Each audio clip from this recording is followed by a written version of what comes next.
열왕기상 18장 20절에서 24절, 그리고 시편 57편 6절에서 7절 말씀, 그리고 요한계시록 3장 15절에서 16절의 말씀을 보도록 하시겠습니다. 먼저 열왕기상 18장 말씀을 우리가 20절부터 24절까지 보겠는데요.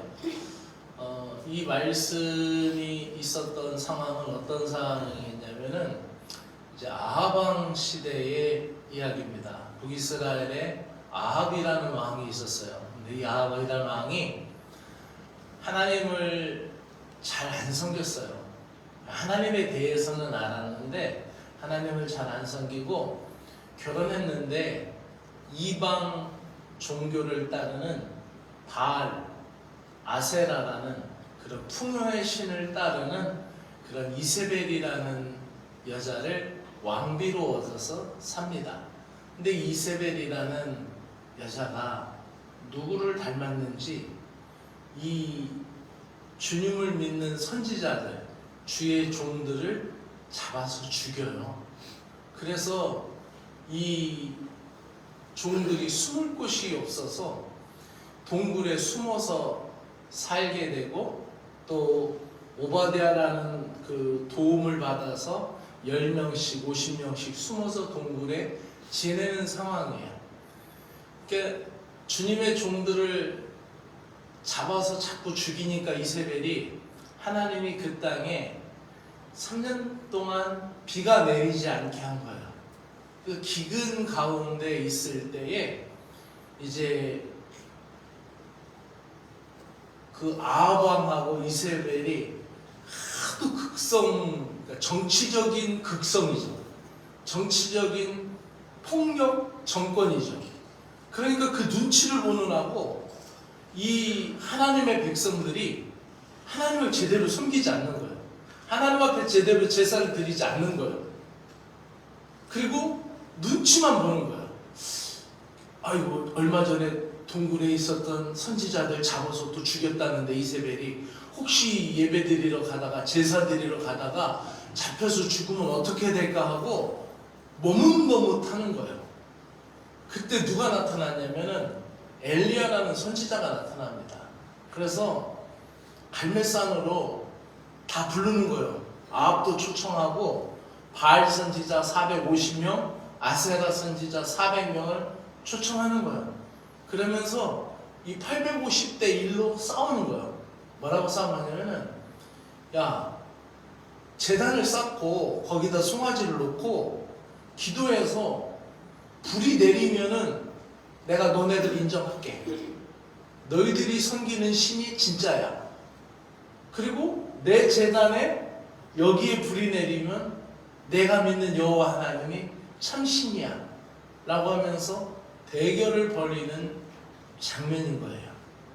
그 말씀이에요. 우리 학생들도 같이 읽으면 좋을 것 같아요. 자, 여기 봐봐. 폰 조금만 이따 보고 일로 봐봐. 그렇지. 봐봐. 여기 봐봐. 자, 우리 청년도 봐요. 여기 청년도 여기 봐봐. 여기 봐봐. 빨리 예배 드리. 그렇지. 예배 드리러 왔으니까 예배 드려. 자, 우리 같이 읽어요. 시작. 아비의 이스라엘 모든 자손에게 사람을 보내 선지자들을 갈멜산으로 모으니라. 엘리야가 모든 백성에게 가까이 나와 이르되 너희가 어느 때까지 둘 사이에서 머뭇머뭇하려느냐. 여호와가 만일 하나님이면 그를 따르고 바알이 만일 하나님이면 그를 따를지니라 하니 백성이 말한 대로 그렇지 아니하리라. 백성들이 어떻게 하고 있어요? 한마디 말도 못하게 계속 눈치를 보는 거. 이거 언론 통제가 아주 극심한 거야. 언론 통제가 방통위원장을 누굴 세웠는지 모르지만은 막 유튜브도 다 차단하고 그랬던 것 같아. 그래서 말을 하지 못한 거예요. 백성들이.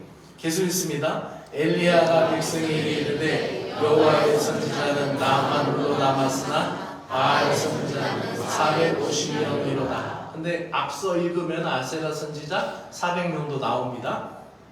계속 있습니다. 그런즉 가져오게 하고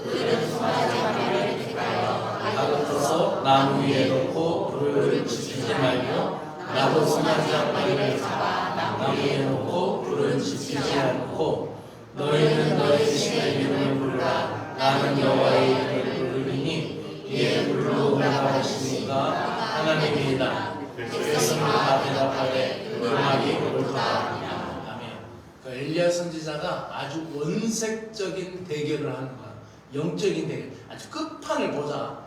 지금 나라가 이 지경이 됐다. 비가 3년 안 왔으니 소출이 제대로 있겠느냐. 아무리 시냇물 끌어다가 농사 지어도 무화과도 다 마르고 올리브도 다 말라 비틀어져서 올리브 나무도 다 죽었다.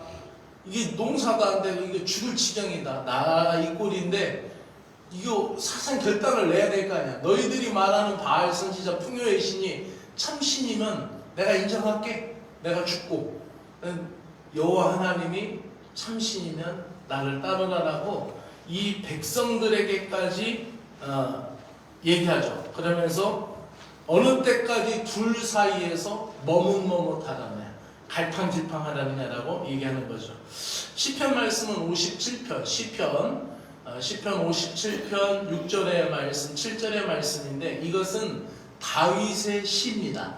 다윗이 자기의 마음을 하나님 앞에 올리는 시인데 다윗이 사울 왕에게 쫓기고 또 반역자들의 모방에 의해서 도망다니는 때에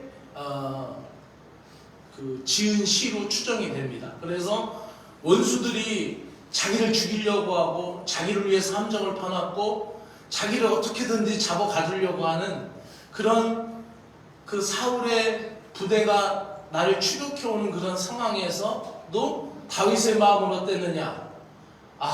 내가 사울 수하로 그냥 들어갈까? 포기하고? 그게 아니라 어떻게 해요? 내 마음은 하나님께로만 향한다 라고 자기의 마음을 분명하게 하는 신앙을 보입니다. 우리 함께 읽도록 하겠습니다. 같이 읽어요. 시작. 그들이 내 걸음을 막으려고 그물을 준비하였으니 내 영혼이 억울하더라. 그들이 내 앞에 웅덩이를 팠으나 자기들이 그 중에 빠졌도다. 셀라. 하나님이여, 내 마음이 확정되었고 내 마음이 확정되었사오니 내가 노래하고 내가 찬송하리로다. 아멘. 마지막으로 이제 소아시아 7교회를 향하였던 사도 바울의 메시지 중에 하나입니다. 라오디아계 교회를 향한 건데 그 교회는 부유한 지역에 있었어요. 부유한 지역에 있었으니까 교인들도 풍족해서 부족한 것이 없었어요. 그래서 간절함이 적은 거예요. 물질적으로 부유함이 많으니까 간절함이 적게 되고 뜨뜻미지근한 신앙으로 사는 거야. 교회를 다니는 건지 교회를 안 다니는 건지 마귀가 봐도 헷갈려. 얘는 교회 다닌다고 하는데 꼭 마귀 새끼처럼 행동하고 그 마귀도 헷갈릴 정도로 이 신앙생활을 하는 거예요. 그래서 신앙이 뜨뜻미지근하다라고 이제 표현을 쓰는 거예요.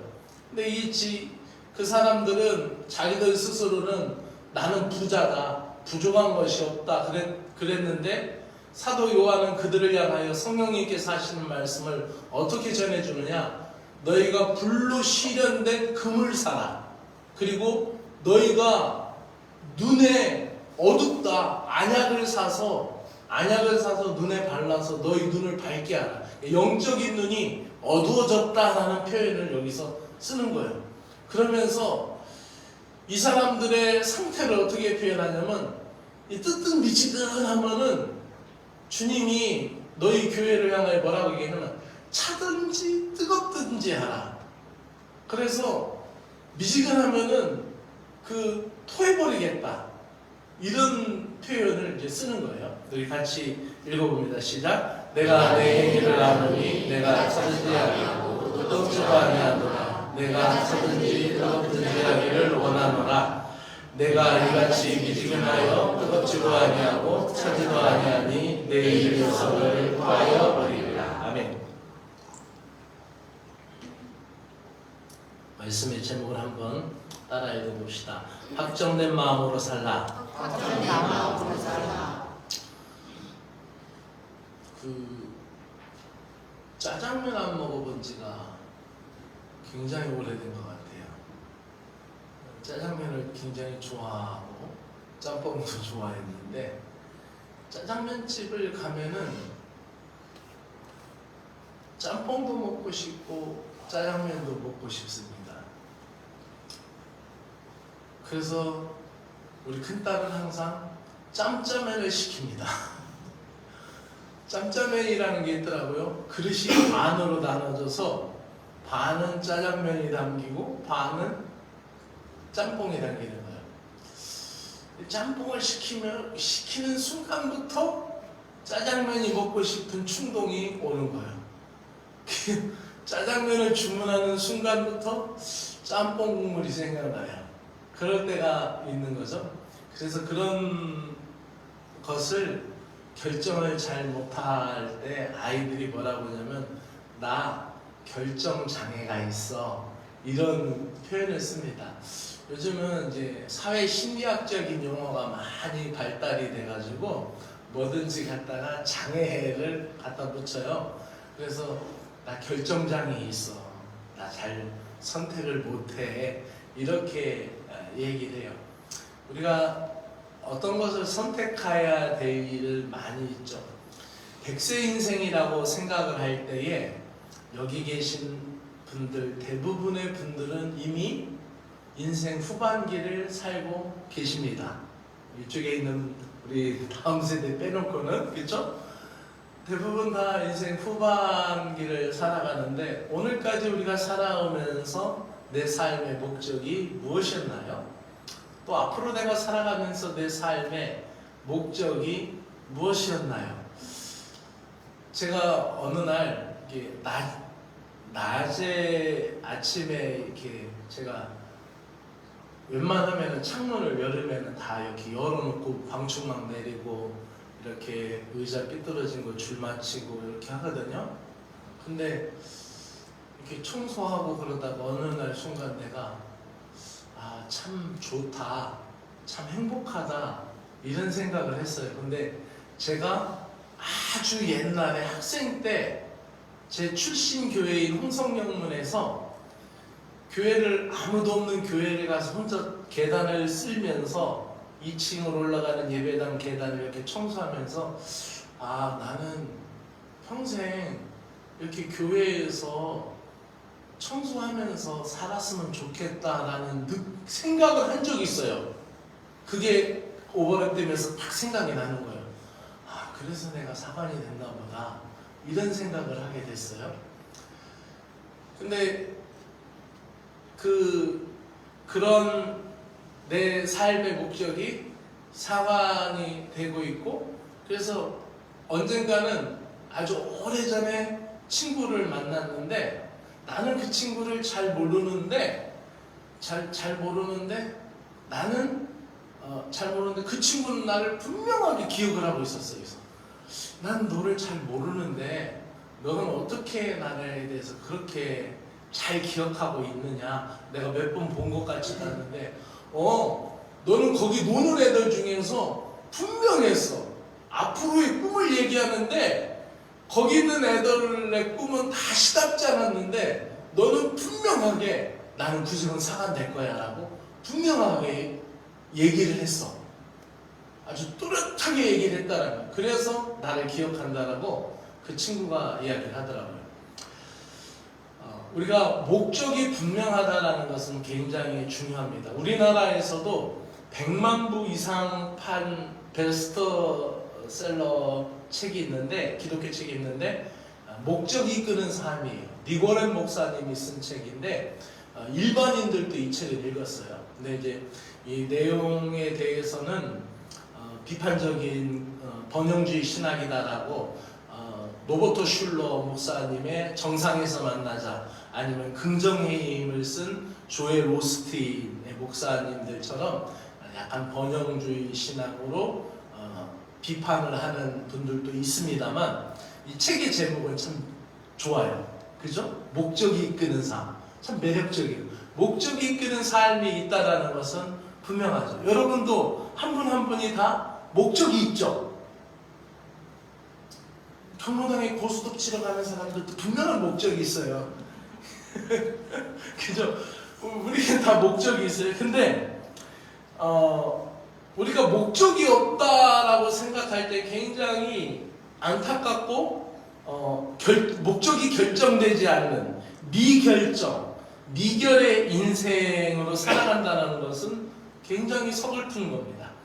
목적이 정해졌다면 그 목적을 위해서 우리가 버려야 할 것도 있고 또 지켜야 할 것도 있습니다. 이 목적을 정한다. 그래서 자꾸 저는 우리 다음 세대들 얘기할 때 너의 비전이 무엇이냐, 너의 꿈이 무엇이냐라는 것을 항상 이야기합니다. 그래서 대학생들이 그 학과를 선택하고 들어가서 나중에 후회를 많이 한답니다. 거의 반 이상이 후회를 한대요. 그래서 요즘은 대부분의 대학들이 1학년 때는 교양 수업만 듣게 합니다. 그래서 2학년 때 전공을 선택할 수 있게끔 하죠. 요즘 또 부전공이나 복수 전공이 자유로워서 옛날 같지 않고 옛날엔 그게 힘들었는데 자유로워서 선택을 하게 되죠. 근데도 목적이 분명하지 않으니까 졸업할 때 되면 후회하고 중장비학원 가서 포크레인 기사 자격증이나 딸걸 이러는 애들도 많이 있다고 그래요. 그래서 우리에게 중요한 것은 확정된 마음이 우리 신앙생활에도 우리의 인생에도 굉장히 중요합니다. 그래서 성공의 3가지 C라는 말이 있습니다. 기회, 찬스, 그리고 초이스, 선택, 그리고 도전, 챌린저. 그래서 이 3가지가 굉장히 중요한데 기회가 왔을 때 선택하지 못하면 기회가 기회되지 못하고 선택했더라도 도전의 결단이 없으면 선택이 소용이 없게 된다는 것이에요. 그래서 기회도 잘 선택하고 그래서 그것에 대하여 도전하고 나아가는 그 확정된 마음이 성공의 3가지 C라고 얘기를 합니다. 왜 사람들이 확정된 마음이 없이 2가지 사이에서 머뭇거릴까요? 왜 머뭇거릴까요? 가장 기본적인 첫 번째 마음은 둘 다 얻겠다라는 심보야. 그죠? 2가지를 다 얻고 싶은 거예요. 이쪽도 저쪽도 다 함께 맛을 보겠다라는 거죠. 덕을 보겠다라는 거죠. 세상 재미도 또 하늘나라도 함께 누리고 싶은 거예요. 근데 예수님은 우리에게 그렇게 요구하지 않으시는 게 문제이죠.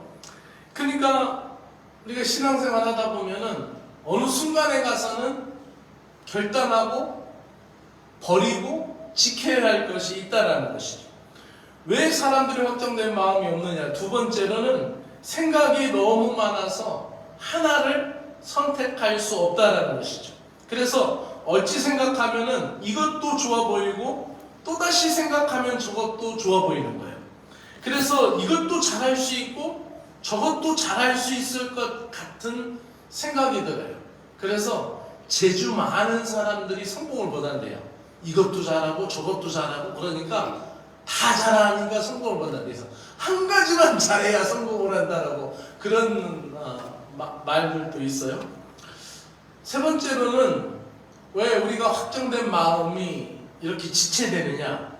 하나를 신통치 않게 못하고 확실하게 여기는 것을 결정하지 못해요. 그래서 이거다 싶은 것에 내 마음과 내 생각을 전부 다 올인하지 못하는 거예요. 정답이 하나인데 답을 많이 있다. 이것도 그렇다, 저것도 그렇다라고 생각을 해요. 물론 가지의 수는 있을 수 있겠지만은 모든 상황 속에서 하박국도 그랬고 또 오늘 이야기하는 엘리야도 그렇고 또 다윗도 그렇고 사도 요한도 그렇고 한 가지를 결정하라라고 얘기하는 거예요. 그래서 사람들이 다 그렇게 생각해도 나는 여호와 하나님으로 인하여 즐거워하고 나의 구원의 하나님으로 인하여 찬양한디라. 이게 이게 하박국의 고백이고, 엘리야가 어떻게 해요? 둘 중에 머뭇거리지 말고 하나를 선택해라 라고 분명하게 우리에게 이야기하고 있는 것이죠. 그래서 이 구약 성경의 배경이 된 아합 왕이 정신 못 차리고 왕후 이세벨과 함께 나라를 말아먹고, 심지어는 그것이 하늘의 문이 닫혀서 가뭄이 3년 동안 계속 다가왔고, 백성들은 피폐해서 죽어가는데도 불구하고 엘리야가 그 앞에다 대고 너희가 하나님의 백성 아니냐? 똑바로 믿어라. 언제 두 사이에서 머뭇머뭇하려느냐 해도 백성들이 한마디도 말 못하는 거예요. 이세벨이 입틀막을 해가지고 입을 막아버려서 아무 말 못하는 거예요. 잘못 얘기했다가는 붙잡혀가서 죽는다라고 생각을 하기 때문에 못하는 거예요. 신앙에 용기가 필요하고 결단이 필요하고 내 마음에 확정된 마음이 필요한 거예요. 제가 언젠가 한 번에도 얘기했겠지만은 다시 한번 요 간증을 하려고 합니다. 제가 제가 고등학교 때는 그 충청남도 교육청에서 어떤 일을 했냐면은, 충청남도 교육청에서 반장, 부반장들을 다 데려다가 온양 현충사라는 이충무궁 있는 그 현충사 가보셨어요? 예, 그 현충사에 보면 옆에 충무교육관이라는 데가 있어요. 가면은 막 저녁 되면 막 명상 음악 틀어주고 나라를 구한 충무공 막 이렇게 막 이런 나레이션 쫙 깔고, 이 젊은 아이들한테 애국의 길을 이제 막 주입시키는 거야. 그런 길을. 그래서 충청남도 도내에 있는 고등학생, 남자 고등학생들 반장, 부반장이 다 와요. 그래서 거기서 월요일부터 금요일까지 교육을 받는 거야. 아침 구보도 하고 밥도 먹고 서예 붓글씨도 쓰고, 그리고 충무공 그 글씨 탁본도 하고, 뭐 충무공 저 묘까지 행군도 하고 뭐 별의별 것을 다 했어. 근데 그 중에 조치원 연기군에서 조치원 고등학교에서 온 그 아이를, 그 친구를 잊지는 못해요. 다른 대전에서 온 애들은 좀 날라리들이 많았어. 왜냐면 공부 잘하는 대전고등학교나 이런 데에는 이 반장, 부반장이 공부를 해야 되니까 반에서 있으나 마나한 뒤에서 노는 애들을 보낸 거야. 걔네들은 좋은 거지, 학교 안 가고 와서 공짜로 밥 먹여주지, 막 거기 안에서도 막 싸우고 막 난리나. 어깨 자랑을 하고 힘 자랑을 하고. 근데 그 조치원, 연기군의 조치원 고등학교에서 온 아이가 시간만 되면 찬송을 부르고 시간만 되면 성경을 읽는 거야. 그러니까 그 방에 한 호실에 2층 침대로 해서 8명씩 들어가 있는데 그 친구가 내 방에 있었어요. 근데 그 친구들을 괴롭히는 거야. 근데 처음에는 내가 한두 번 말렸어. 그렇게 하지 말라고. 근데 계속 하니까 나도 그냥, 나는 줄이진 않았는데 그냥 하도 그러니까 그냥 놔뒀어. 근데 이 친구가 우리 방 호실에서만 괴롭힘을 당하는 게 아니라 나가서도 괴롭힘을 당하는 거야. 그러니까 아주 그 시골에서 왔는데, 우리는 행군할 때 교련복에다가 준비물에 흰 장갑을 끼고 그래서 다 흰 면장갑을 갖고 왔는데 그 친구는 목장갑을 끼고 온 거야. 그러니까 놀림이 되겠죠. 같은 또래 집단에서. 그러니까 막 놀리고, 예수쟁이, 맨날 찬송한다고 예수쟁이, 막, 그리고 막 그래도 찬송을 하니까 나중에 목포를 뒤집어 쓰고 막 누르고 막 장량도 치고. 근데 막 그게 너무 폭력적이진 않았어요. 장량이었는데 예수쟁이라고 계속 괴롭혔던 거야. 근데 마지막 날 이제 퇴소식을 하는 날, 토요일 날 아침이 되었는데 시간이 남아서 이제 그 교육감이 이제 와서 마지막 퇴소식을 하는데 교육감이 오셔야 되는데 아직 안 오셔서 시간이 남으니까 장학사 한 분이 야 누구 하나 나와서 노래 부를래? 그랬더니 아이들이 갑자기 다 예수쟁이 그러는 거예요.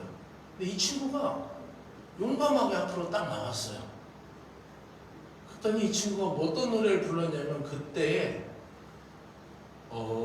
어두운 밤에 캄캄한 그 실로암 알죠?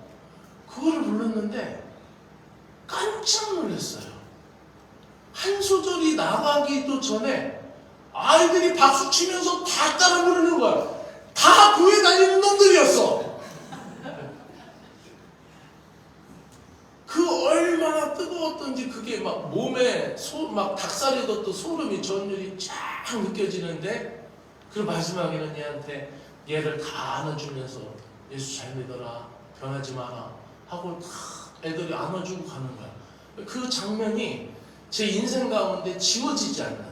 걔의 믿음을 인정해주고 그래 우리는 사실 부끄러워서 식사 기도도 못하고 막 먹는데 너는 식사 때마다 막 기도하면 그 앞에 있는 줄줄이 비엔나 애들이 막 가져가고 그래도 애가 그 눈을 감고 그 식사 때마다 간절하게 기도하는 그 모습, 그 모습에서 그 빛이 났던 그 모습을 제가 아직도 잊지 못해요.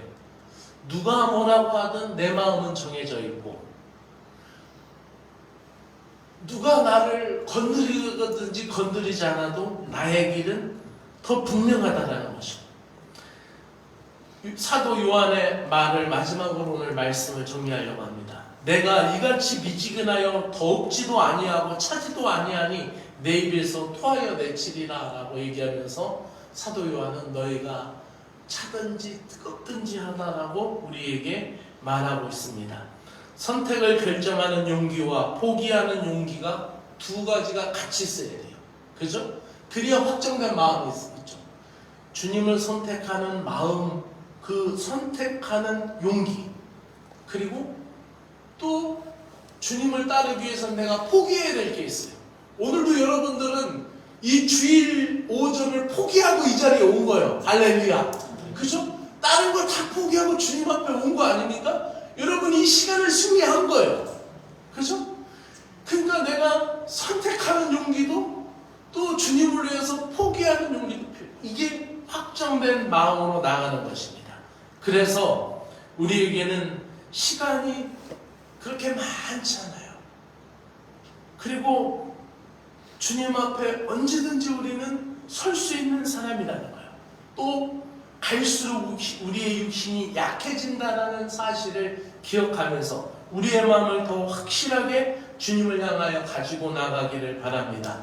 그리고 확정된 믿음으로 하나님의 뜻을 이루기 위하여 믿음으로 사는 그런 믿음의 신도들, 내가 확정된 믿음을 가질 때 주님이 보여주시는 믿음의 길이 크다라는 걸 깨닫고 이 한 주간에도 주님을 크게 보며 승리할 수 있는 믿음의 신자들이 되시기를 주의 이름으로 축복합니다. 우리 다 같이 주님의 은혜를 구합시다. 말씀을 생각하면서 단 1분간이라도 세상 흔들리고 사람들은 변하여도 내 믿음은 오직 주님을 향하여 나가겠습니다 라는 믿음을 가지고 주님 앞에 나갑시다. 기도드립니다. 하나님 아버지 감사합니다. 흐르는 시간 속에 멈출 수 없는 시간 속에 나의 인생이 덧없이 흘러가고 있는 이때 우리의 육신은 날이 갈수록 연약해지고 약해져 가는데 육신의 삶이